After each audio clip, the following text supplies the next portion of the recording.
Grisha is the son of one of the richest men in Russia and acts as such. He's spoiled, incredibly rude, and gets him constant trouble because he never gets consequences for his actions. He doesn't do anything useful in his life.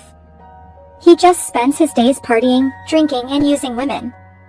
One night, after kicking out a girl he had promised a ride to because she wouldn't get intimate with him, Grisha is stopped by the police for speeding. He tries to bribe Captain Semyana, as he does with every cop he meets, but Semyonov won't accept the money. Grisha is still allergic to consequences, though, so he tries to drive away and Semyonov gets in front of the car to stop him. This doesn't stop Grisha, whose empathy is non-existent, and he keeps on driving with Semyonov, holding on to the hood of the car.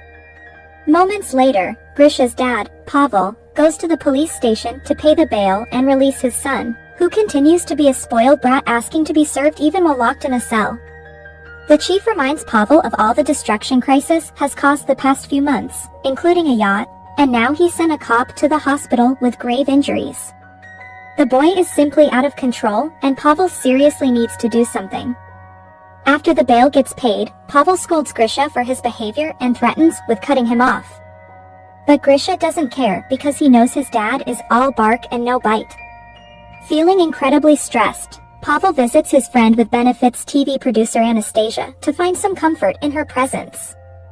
He doesn't know what to do with his son anymore, and he can't even send him to the army because he already got him out of being recruited in the past. Anastasia gets an idea. Then she knows a guy that she used to work with on horror movies that could help. His methods are unconventional but very effective, and Pavel accepts to pay him a visit. They find Lever Noldebik in his creepy house, hanging from the ceiling with a rope around his neck, but it's all fake. This is what he does best, developing devices and special effects to trick the eye. After showing Pavel the method he used with a smoker client, which was pretending to cut his finger off, Pavel freaks out a little and wants to leave. But Anastasia convinces him to at least hear less plan for Grisha. Many days later, Grisha is coming out of a club when he sees his car being towed, so he runs after the truck, only to suddenly get shot and fall unconscious. He wakes up hours later to find himself in a stable, wearing strange clothes and being told by stable boy Art Joan that he needs to saddle the horses or their lord will get angry. Grisha doesn't understand what is going on, especially when Foreman Avamakovich comes to drag him out and kick him while yelling at him for not following orders. At that moment, the landowner Dmitry Timofeyev and his son Alexei Timofeyev show up and give Avdi a whip, which he uses once on Grisha for not following orders.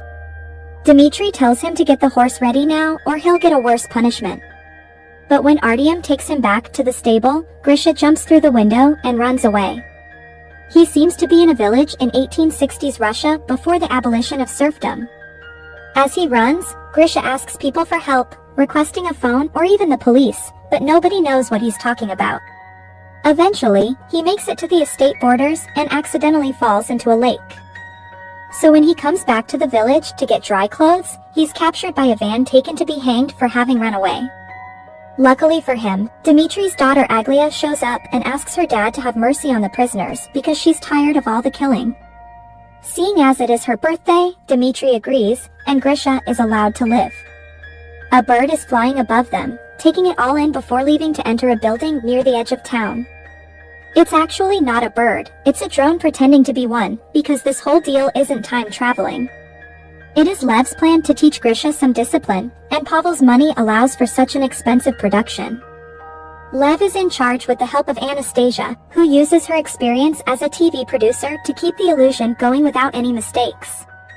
There are cameras hidden everywhere in town, even in the trees, and there's always a sniper ready to shoot Grisha with a tranquilizer in case something goes wrong.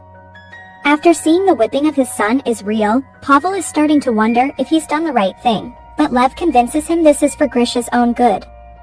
After seeing Lev and Anastasia argue, Pavel can't help to wonder what's the issue between them, and Lev explains that when Anastasia said they worked on a horror movie together, she meant they used to be married. While Grisha spends some time alone in the stable, coming to terms with the fact he's traveled in time, the actors are given the scripts for the next scene. The director reminds everyone of the rules: women shouldn't shave their legs, men shouldn't shave their faces, and things like bras, underwear, earrings, and rings are forbidden. Alexei picks his script up after saying hello to his girlfriend Liza, who works as in charge of the horses and not acting. He also makes fun of a glyph on her contract. The writers want her to be Gracious' love interest, which means she'll have to sleep with him, and that has Alexei wondering where the line between actress ends and harlot begins.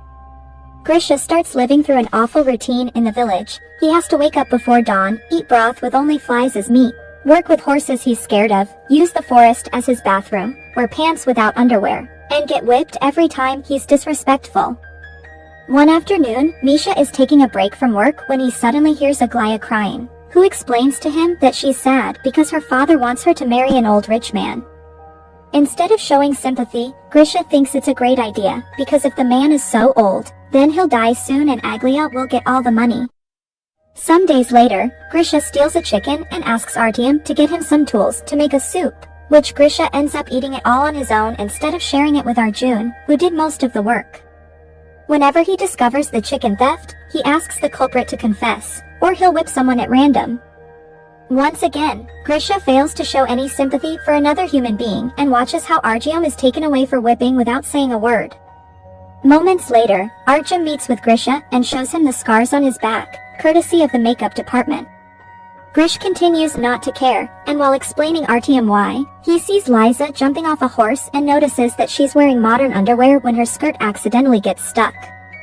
This could mean something for his situation, so he runs after her and throws her on the ground to try and see her panties again, but luckily other villagers intervene and get him off her so she can run away.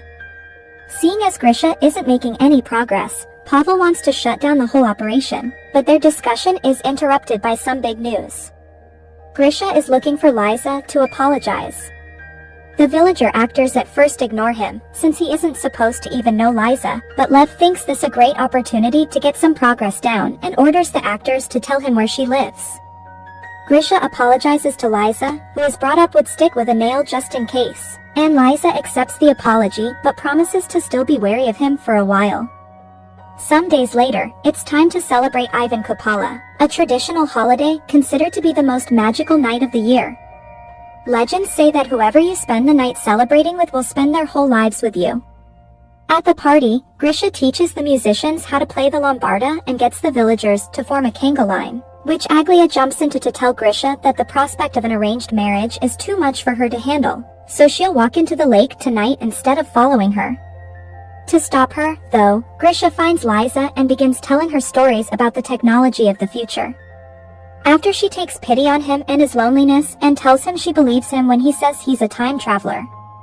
Their chat is interrupted by Artyom, who after several failed attempts to distract Grisha from Liz mentions Aglaya has been seen near the lake. Grisha finally puts two and two together and rushes to the lake to save her and take her back to the village. However, when she comes onto him, he turns her down and goes searching for Liza instead. She isn't at the party, so he goes to her house, where all stagehands hurry to hide before she opens the door. Grisha wants to spend the night in Liza's company to see if the legend will come true for them, but Liza isn't interested and closes the door on his face. The next day, Lev decides Liza will be Grisha's new love interest, so she becomes another actress on set. She doesn't like Grisha very much and won't accept a kiss or sleep with him, but she does want to help make him a better person, even if Alexei isn't very happy with seeing his girlfriend get involved like this. The production begins a new plot. In the story, Alexei is found drunk downtown, having caused a lot of trouble and getting the sheriff hurt, thinking it was his right because he's a noble. Instead of feeling disgusted by the entitlement, though, Grisha gets jealous because he thinks Alexei had a very fun night out. His attitude changes, however, when Dmitri wants him to take his son's place and get the punishment instead of him. At first, Grisha doesn't want to do it, but Dmitri offers him his freedom and good food in exchange, so he accepts. This time he remembers to share the food with Arjun. Meanwhile, Anastasia and Lev start to get along again, and Pavel worries that they may get back together, but Lev finds this idea laughable because Anastasia obviously loves Pavel. This is shocking news for him since he's always thought their thing was only carnal and now he has some serious thinking to do. Grisha is whipped 24 times, but Pavel can't bring himself to watch it on the screen, so he leaves the room. Anastasia follows him and comforts him by proving how well Lev's plans work. It was his finger-cutting trick that helped her quit smoking. After the punishment is over, Grisha goes to the landowner's house to ask for the papers that would grant him his freedom. Dmitri isn't around, so it's Alexei that receives him only to throw him on the floor, kick him and spit on him while calling him an idiot for ever believing they would set him free for real. Risky stands and closes his fists, thinking about defending himself, but decides to leave the house without a word to ledge disappointment. From then on, Grisha continues to work as a stable boy, but he also starts spending more time with Liza and falling in love with her. One afternoon while they are taking a walk together, they see a bird flying in a very weird pattern. It's a drone that has lost control. While the producers get the sniper ready in case it falls, Liza tries to distract Grisha by telling him she's seen the bird since she was a kid, and she believes it to be her guardian angel. Thankfully, in the end, there's no need for the sniper that technicians regain control of the bird and get it out of there. Meanwhile, Alexei and Aglia are both rather angry with how things are going. AUA can't believe she's been replaced by Liza, and Alexei doesn't like seeing his girlfriend spend so much time with another man. The two of them end up making love inside a carriage and are accidentally found by Grisha and Liza, who are passing by. Liza is extremely hurt by having her boyfriend cheating on her, and Grisha thinks he's seen two siblings getting dirty with each other. Because of this, Lev fires Aglia and Alexei. Liza's mood isn't very good since then, so to cheer her up, Grisha decorates the stable with candles and makes a special diner for her, which they eat together while sharing a fork. Afterward, they go stargazing, and Grisha admits that if he was free, he would marry Liza. Remembering how he was tricked by the promise of his papers, he confesses he did want to punch Alexei, and he didn't because when he looked at him, he saw himself. Touched by how much he's grown, Liza kisses him. Meanwhile, in the real world, Aglaya is on a famous talk show, telling the world about how Grisha has been kidnapped and now is getting tortured for fun. The police appear on the news announcing an investigation, and when Pavel sees this, he panics and wants to shut it all down before they arrive. Lev, however, tells him it's too soon and that they still have time to plan a final heroic act for Grisha to pull off.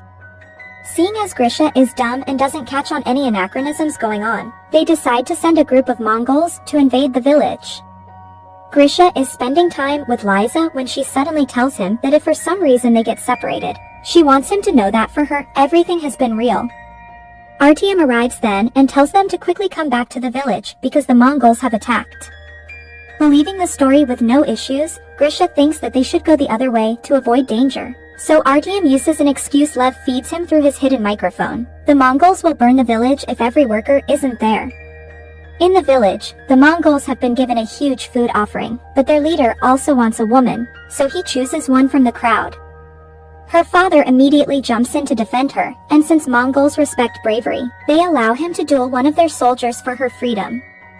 The father loses and gets decapitated, but since he paid with his blood, this is enough to buy his daughter's freedom. So the next woman the leader chooses is Liza, but no matter how much she cries out for Grisha's help, he gets scared and goes away. Seeing the plan didn't work, Pavel is ready to shut it all down, especially since the police are on his way. But Lev wants to wait a little longer because he believes in him. When Grisha sees the bird drone fly above him, he takes it as a sign from Liza's guardian angel and decides to do the right thing. He gets on a horse and, after grabbing Liza's old stick, he rides back and hits the Mongols on the head before getting Liza on the horse with him and riding away. Right after they leave, the police arrive on set.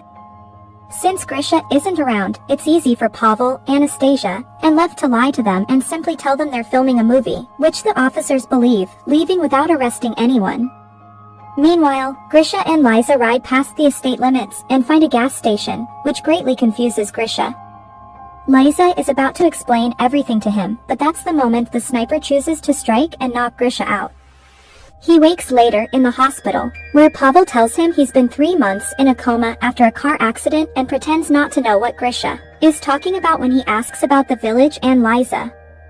Grisha tries to go back to his old partying life, but it doesn't feel right anymore, and even gifts his car to Captain Simayanov to compensate for what he did to him. One evening, while in a club, Grisha finds Alexei and Aglaya and tries to ask them about Liza, but they pretend not to know him. Grisha apologizes for the confusion while looking incredibly defeated, so the actors decide to take pity on him and give him some information. The following day, they take Grisha to the ranch where the production rented the horses and Liza works at. And when he finally sees her again, he asks her if what she had said is true and it truly had all been real for her.